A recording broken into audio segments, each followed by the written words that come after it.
जाबिर इब्न Hayyan.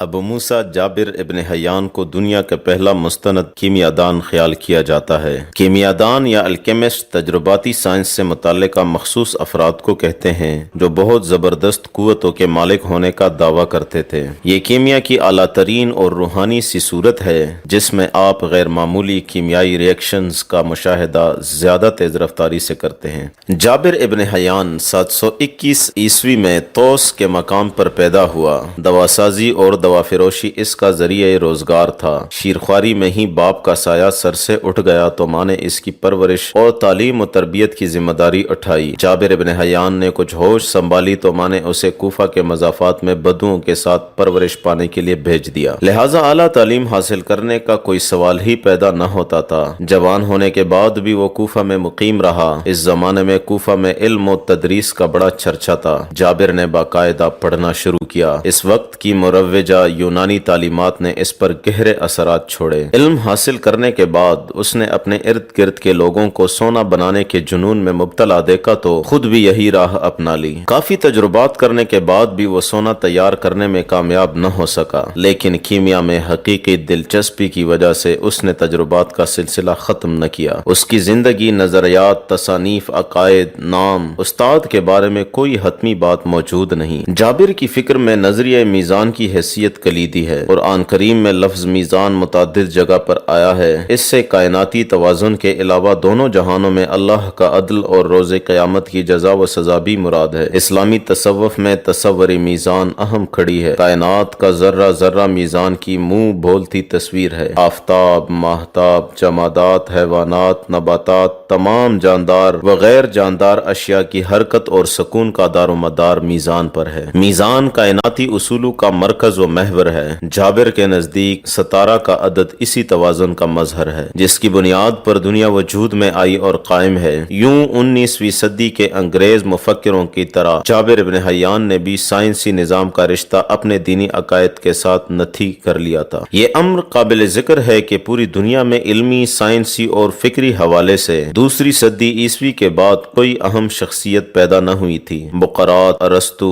अक़लीदस, अर्शमीदस, बतलीमूस और जालिनूस के बाद सिर्फ अस्कंदरिया की आखिरी मुहक्किक हाइपाता 4वीं सदी ईस्वी में गुजरी थी। लिहाजा इल्मी मैदान में छाई हुई तारीकी में रोशन होने वाली पहली शमा जाबिर इब्न हयान था। इसके बाद 11वीं सदी तक मुसलमान साइंसदानों और मुफक्किरों का गलबा रहा। जाबिर बिन हयान की तमाम तसानीफ का तर्जुमा लातीनी के अलावा दीगर यूरोपीय जुबानों में हो चुका है। तकरीबन 800-900 साल तक कीमिया के मैदान में वो तन्हा चिराग रहा। 18वीं सदी में जदीद कीमिया के अहया से कबल जाबिर के नजरियात को ही हरफ आखिर ख्याल किया गया था। बतौर कीमियादान उसका ईमान था कि इल्म कीमिया में तजर्बा सबसे अहम चीज है। उसने अमली तौर पर दुनिया को दिखा दिया कि कुछ जानने और सीखने के लिए सिर्फ मुतालिया या इल्म के अलावा खुलूस और तुंदही के साथ तजुर्बात करने की भी जरूरत है। वो हर वक्त किसी न किसी सोच और तजुर्बे में मुनहमिक रहता। गर ही ने तजर्बागाह की सूरत इख्तियार कर ली थी। सोना बनाने की लगन में उसने बेशुमार हकायक दरियाफ्त किए और मुताद्दिद इजादात की।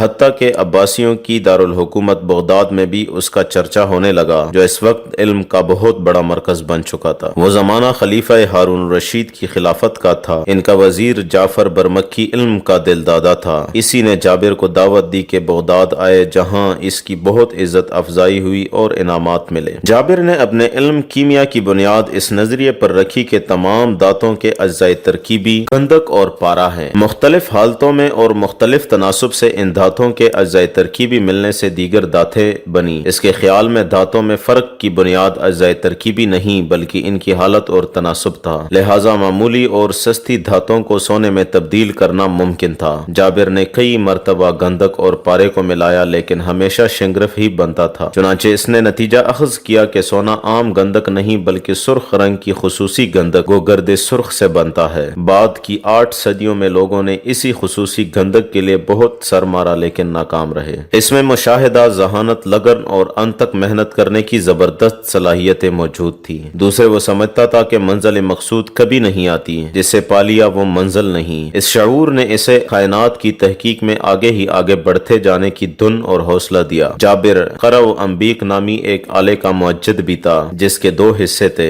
एक हिस्से में कीमियाई मादों को पकाया जाता और اور مرکب سے اٹھنے والے بخارات کو نالی کے ذریعے آلے کے دوسرے حصے میں پہنچا کر ٹھنڈا کر لیا جاتا۔ یوں وہ بخارات دوبارہ مایع کی حالت اختیار کر لیتے۔ کشید کا یہ عمل کرنے کے لیے آج بھی اسی قسم کا آلہ استعمال کیا جاتا ہے۔ ایک مرتبہ اس میں سے بھورے رنگ کے بخارات اٹھے اور آلے کے دوسرے حصے میں جمع ہو گئے جو تانبے کا بنا ہوا تھا۔ حاصل شدہ مادہ اس قدر تیز تھا کہ دھات گھل گئی۔ جابر نے مادے کو چاندی کے کٹورے میں ڈالا تو اس میں بھی سوراخ ہو گئے۔ چمڑے کی تیلی میں ڈالنے پر بھی یہی نتیجہ نکلا۔ جابر نے مایع کو انگلی سے چھوا تو وہ جل گئی۔ اس کاٹدار اور جلانے کی خصوصیت رکھنے والے مایع کو اس نے تیز آب یعنی تیزاب کا نام دیا۔ پھر اس تیزاب کو دیگر متعدد دھاتوں پر آزمایا لیکن سونے یا شیشے کے سوا سب دھاتیں گل گئی۔ جابر مزید تجربات میں لگ گیا۔ آخر کار اس نے بہت سے کیمیائی مادے مثلا گندھک کا تیزاب، حتیٰ کہ اس نے ایک ایسا تیزاب بنایا جس سے سونے کو بھی پگھلانا ممکن تھا۔ اس نے دھات کا کشتہ بنانے کے عمل میں اصلاحات کیے اور بتایا کہ دھات کا کشتہ بنانے سے اس کا وزن بڑھ جاتا ہے۔ عملی کشید اور فلٹر کا طریقہ بھی اس کا ایجاد کردہ ہے۔ اس نے قلماؤ یعنی کرسٹلائزیشن کا طریقہ اور 3 قسم کے نمکیات دریافت کیے۔ اس کے علاوہ لوہے کو زنگ سے بچانے، لوہے پر وارنش کرنے، موم جامہ بنانے، چمڑے کو رنگنے اور خضاب بنانے کا طریقہ دریافت کیا۔ دنیا اپنی ڈگر پر چلتی رہی اور جابر اپنے تجربات و مشاہدات کی کائنات میں محو رہا۔ کیمیاوی مرکبات کو پکانے سے پیدا ہونے والے دھوئیں نے اس کی بینائی کو متاثر کیا۔ تیزابوں سے اس کی انگلیاں جھلستی رہی۔ کہا جاتا ہے کہ